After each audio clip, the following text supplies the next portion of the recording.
Chartered Accountancy is one of the most prestigious courses and profession in our country. It is recognized worldwide as well. So let us talk about how you can become a chartered accountant. So that when to start, how to start, what are the subjects that are to be studied, what is the fees involved, where to register, etc. etc.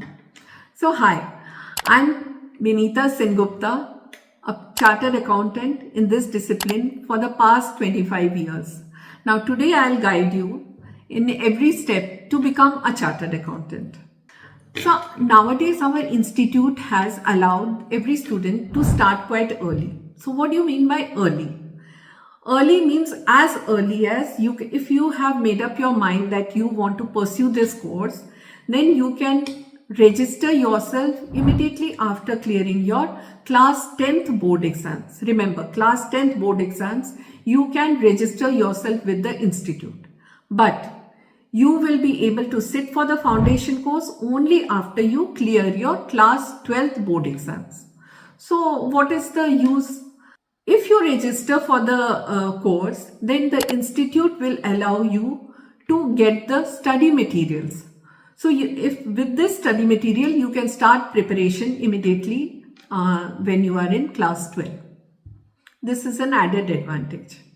And for the others, if they are planning to study after, register after class 12th, so you need to have a 4 months gap, or you need to complete a 4 months theoretical education before actually sitting for the foundation course. Once you register, and then after 4 months, you will be eligible for the exam. So you apply by filling up the forms. All these are going to be online. So you fill up the form for the exams. Then you appear for the foundation exams. Now this foundation exam will be of 4 papers. 2 papers will be subjective, that is paper 1 and paper 2. They are subjective, and 2 will be objective MCQs.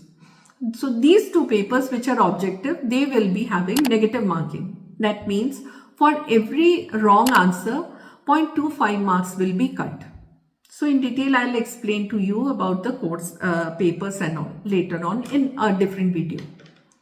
Now, you qualify your foundation exams, and now you are eligible to register for the intermediate exams. Again, you register for the intermediate exam, then you complete 8 months theoretical education before you are actually eligible to sit for the intermediate exams. So then you have to apply for the intermediate examination by filling up the form online and all. And now you are ready to appear for both the groups. So for the intermediate group, which consists of 6 papers in 2 groups. So you can either give group A and group B together, or you can give it separately. Each group will be having 3 papers. So the eligibility for passing, the passing marks is you have to, for the foundation also and for the intermediate also, you have to get 40 marks minimum 40 marks in each paper, but in overall you have to get 50% marks. This is your passing criteria. Now, after you pass both the groups of intermediate examination, you have to register yourself to another course, that is integrated course on information technology and soft skill, which is shortly called ICITSS. Before you start your practical training, you have to complete your ICITSS. So after this, you will be eligible to register for 2 years practical training.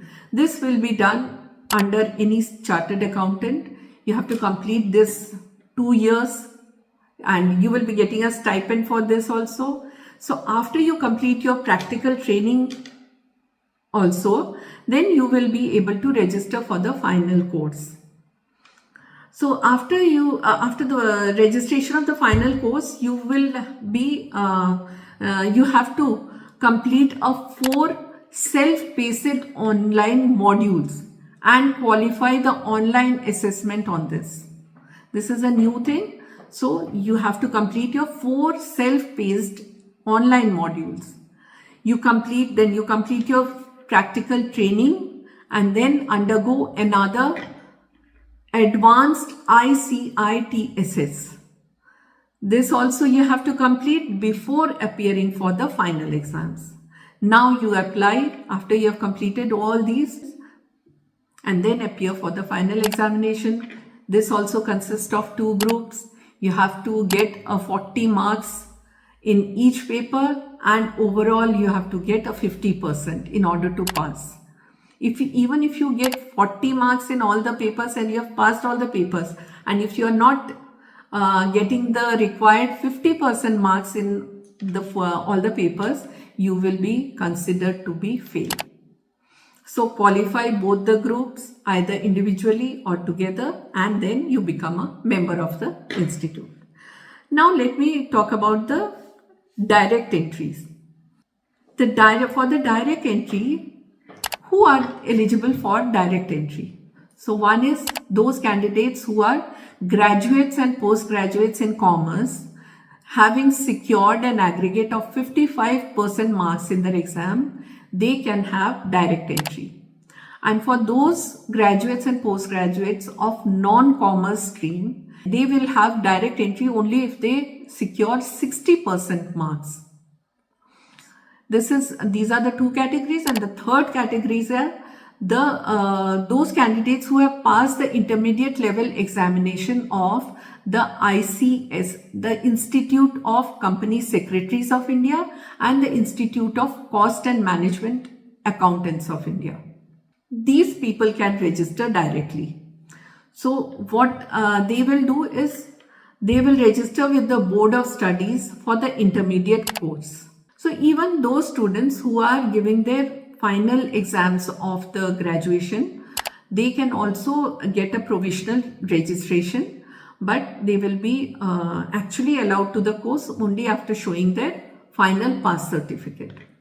So then after you register for the intermediate course, then again the same procedure will follow. You have to complete your 8 months theoretical education before applying for the intermediate examination. Then you pass both the groups of the intermediate examination. Then you complete the intermediate integrated course on information technology and soft skill, that is ICITSS. You complete this, then you undergo a 2-year practical training. After you complete the 2-year practical training, you will be registered in the final course, and then after the final course you will have to complete the 4 self-paced online modules and qualify the online assessment, and then you have to undergo the advanced ICITSS on completion of the practical training and then apply for the final examination. This is how the whole procedure to complete your final exam and becoming a CA